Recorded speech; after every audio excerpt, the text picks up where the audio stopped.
We've seen what drug abuse can do to the user. If people addicted to prescription drugs are desperate enough to put their own bodies through such trauma to reach a high or just to get through the day, what could happen to someone who gets in their way, even if that someone is there to help?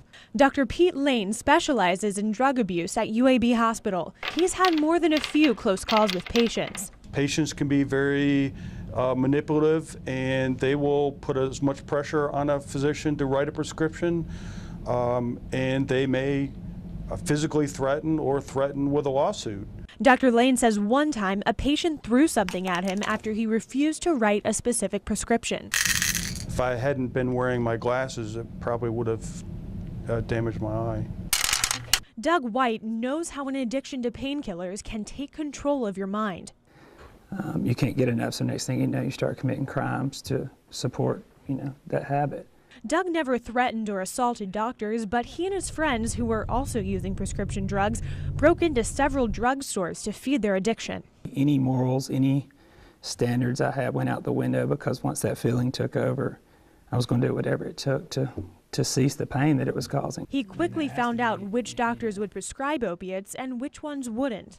I know by the time I had tried it to about 4 months later, I had about 6 different doctors in the state of Alabama writing me prescriptions of Oxycontin every month.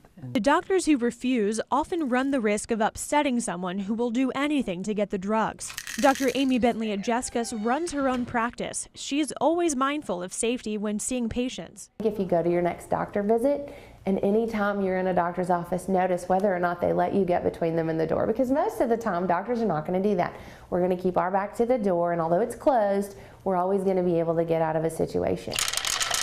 For Dr. Lane, he's also seen how those suffering from addiction can change when they start coming to grips with the gravity of their problem. When they're in their active addiction, they can be not so nice people, but if they really believe that you're trying to help them and they know they can trust you, then they are actually some of the best patients you could have. Lane isn't afraid to make patients angry if it means tossing out a lifeline to someone caught in the all-consuming current of addiction.